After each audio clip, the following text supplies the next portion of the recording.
हरे कृष्णा, राधे राधे। हम सभी साधक श्री चैतन्य महाप्रभु की चरितावली श्रवण कर रहे हैं। प्रसंग है माता को सन्यासी पुत्र के दर्शन। जिनका पुत्र वैष्णव है, असल में तो वही माता पुत्रनी कहलाने योग्य है। अवैष्णव स्वपुत्रों को जनने वाली मात्रा क्यों न हो, वह माता शुक्री के समान है। शुक्री तीसरे ही महीने बहुत से बच्चे पैदा कर देती है। उस सची देवी के सौभाग्य की सराहना करने की सामर्थ्य भला किस पुरुष में हो सकती है, जिसके गर्भ से दो संसार त्यागी विरागी सन्यासी महापुरुष उत्पन्न हुए। जगन माता शची देवी की कोख ही मात्र कोख कही जा सकती है। 100 पुत्रों को जनने वाली शुक्री माताओं की इस संसार में कुछ कमी नहीं है, किंतु उनका गांव से गांव में और मोहल्ले से मोहल्ले में भी कोई काम नहीं जानता। पर गौरांग को उत्पन्न करके शची माता जगत जननी बन गई। गौर भक्त संकीर्तन के समय जय शची नंदन गौर गुणाकर प्रेम परशमणि भाव रस सागर आदि संकीर्तन के पदों को गा गा कर आज भी जगन माता शची देवी के सौभाग्य की सराहना करते हुए उन्हें भगवान की बात कह कह कर रुदन करते हैं। पुत्रों के सन्यासी होने पर स्वाभाविक मातृ स्नेह के कारण जगन माता शची देवी को अपार दुख हुआ था। उस दुख ने ही उन्हें जगन माता के दुर्लभ पद तक पहुंचा दिया। उस महान दुख को उन्होंने धैर्य के साथ सहन किया। सच है, भगवान जिसे जितना ही भारी दुख देते हैं, उसे उतनी ही अधिक सहन शक्ति भी प्रदान कर देते हैं। जिसका एक युवा स्थापन्न पुत्र अविवाहित दशा में ही घर बार छोड़कर चला गया हो, पति परलोकवासी हो गए हों, जिस पुत्र के ऊपर जीवन की संपूर्ण आशाएं लगी हुई थी, वही वृद्धावस्था का एकमात्र सहारा, प्राणों से भी अधिक प्रिय पुत्र, घर में संतानहीन युवती स्त्री को छोड़कर सदा के लिए सन्यासी बन गया हो, उस माता का हृदय फटे बिना कैसे रह सकता था। किंतु जिसके गर्भ में प्रेमावतार गौरांग ने 9 महीने नहीं 13 महीने निवास किया हो, उस वीर प्रवसनी माता के लिए इतनी अधीरता का अनुमान कर ही कौन सकता है। फिर भी मातृ स्नेह बड़ा ही अद्भुत होता है। पुत्र वियोग रूपी दुख को हंसते हुए सहन करने वाली माता पृथ्वी पर पैदा ही नहीं हुई। मदालसा आदि तो अपवाद स्वरूप हैं। देवकी, यशोदा, कौसल्या, देवहूति आदि सभी अवतार जननी माताओं को पुत्र वियोग से विलखना पड़ा। सभी ने अपने करुण क्रंदन से स्वाभाविक और सहज मातृ स्नेह का परिचय देते हुए सर्वसमर्थ पुत्रों के लिए आंसू बहाए।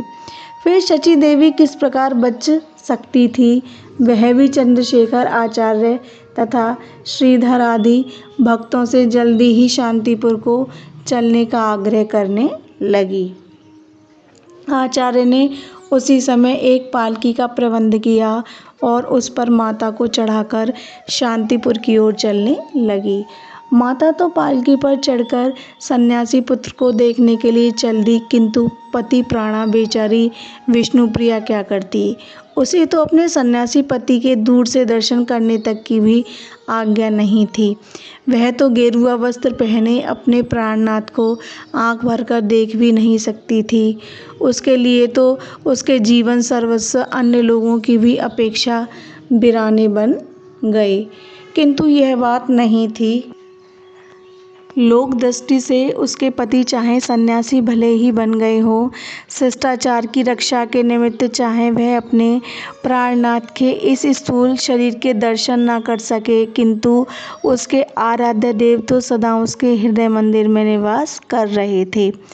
वहीं पर वह उनकी पूजा करती और अपनी श्रद्धांजलि चढ़ाकर भक्तिभाव से सदा उन्हें प्रणाम करती रहती। उसने वीर पत्नी की भांति अपनी सास से कहा, माताजी आप जाएं और उन्हें देख आवें। मेरे भाग्य में उनके दर्शन नहीं बंधे हैं तो नहीं, मेरा इससे बढ़कर और क्या सौभाग्य होगा कि जो सदा हमारे रहे हैं और आगे भी जो सर्वदा हमारे ही रहेंगे, उनके दर्शन के लिए आज शत्रु मित्र सभी जा रहे हैं।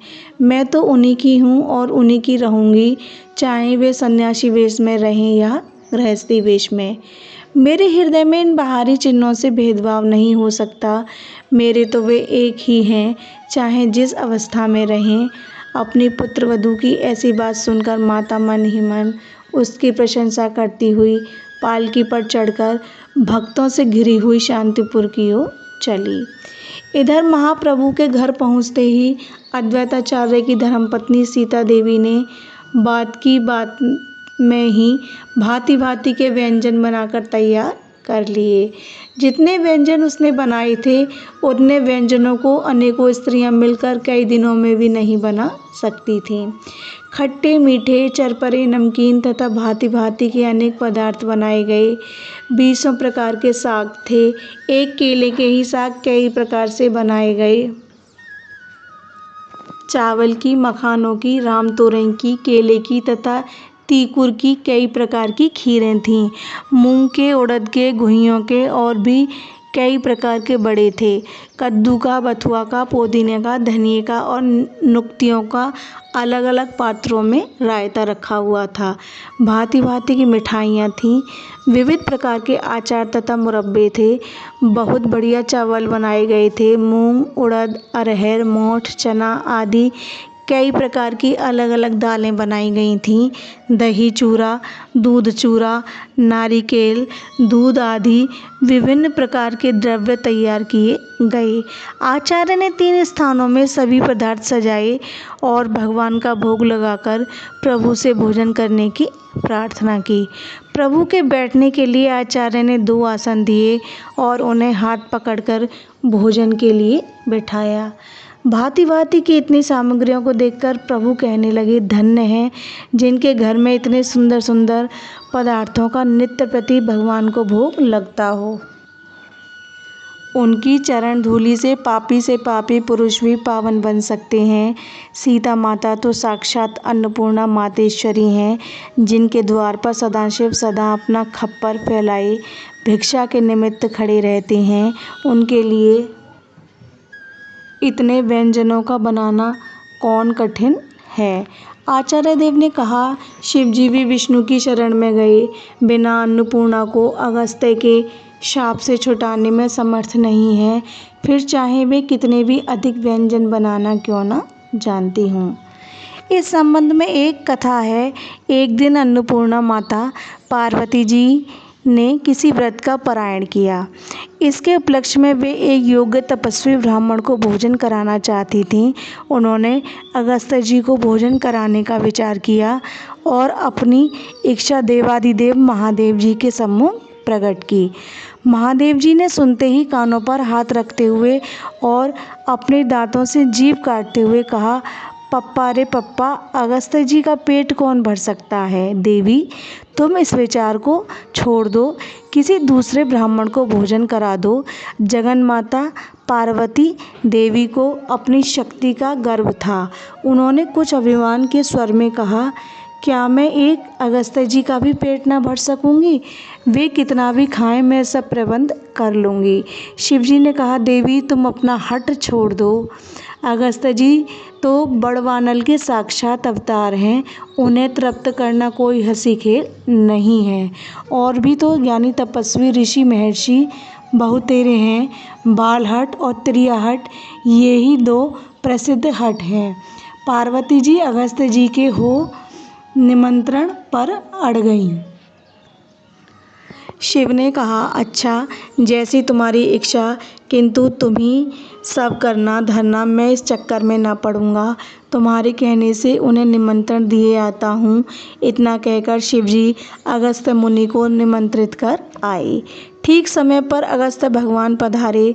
पार्वती जी ने हजारों यक्ष, किन्नर तथा देवताओं की स्त्रियां भांति भांति की भोज्य सामग्रियां बनाने के लिए बुला ली थीं। उन्होंने बहुत से सामान बनाए। अगस्त्य जी भोजन करने बैठे। वे खट्टे मीठे नमकीन आदि किसी भी प्रकार के पदार्थ का स्वाद नहीं देखते। जो सामने आया स्वाहा। इस प्रकार सभी सामान को चट कर गए। जो सामने आता जाए उसे ही उड़ाते जाएं। अब तो पार्वती जी घबराईं। वे लज्जा के कारण शिवजी से भी नहीं कहती थीं, किंतु दूसरा कोई उपाय भी नहीं था। अंत में ये कालकूट के भक्षण करने वाले शिवजी की ही शरण में गईं। हंसकर शिवजी ने कहा, देवी, मैंने पहले ही कहा था, तुम कितना भी खिलाती रहो, ये महात्मा तृप्त न होंगे और बिना तृप्त हुए ये उठेंगे नहीं। इन्हें तो कोई छल से ही उठा सकता है और छल की विद्या विष्णु के सिवा कोई दूसरा जानता नहीं, इसलिए मैं उन्हीं के पास जाता हूँ। यह कहकर शिवजी विष्णु भगवान के पास पहुँचे।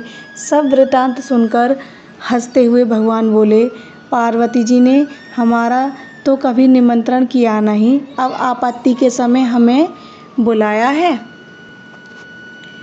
हमें तो भोजन करावें तो चलें। शिवजी ने अपनी जटाओं पर हाथ फेरते हुए कहा, महाराज, एक ब्राह्मण से तो निपट लें, तब आपकी देखी जाएगी। चलो, जैसे हो वैसे उनके इस संकट को छुड़ाओ। शिवजी की प्रार्थना पर भगवान आकर अगस्त्य जी के साथ भोजन करने लगे। भोजन करते करते वे ही बीच में विष्णु भगवान झट से उठ पड़े। नीति का वचन है कि पंक्ति में एक के उठ जाने पर दूसरे को भोजन नहीं करना चाहिए। विवश होकर अगस्त्य जी भी उठ पड़े। वे भगवान के ऊपर बड़े नाराज हुए। क्रुद्ध होकर कहने लगे, आप बीच में ही उठकर यह अच्छा काम नहीं किया, मेरा पेट भी नहीं भरा, अब मुझे जल तो पी लेने दो। हाथ जोड़कर भगवान ने कहा, दया करो महाराज, भोजन तो आपको थोड़ा बहुत करा भी दिया, आपको जल पिलाने की सामर्थ्य नहीं है। मैं इकट्ठा ही कभी आपको जल पिलाऊंगा।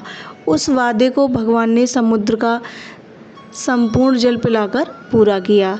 यहाँ पर सीता देवी तो पार्वती हैं, आचार्य शिव स्वरूप हैं। नित्यानंद को अगस्त्य बताकर आचार्य विनोद कर रहे हैं। महाप्रभु को विष्णु बताकर नित्यानंद जी के भय से बचना चाहते हैं। ये प्रसंग अब यहीं विश्राम लेता है। आगे का प्रसंग श्रोता कल श्रवण करेंगे। हरे कृष्णा, राधे राधे।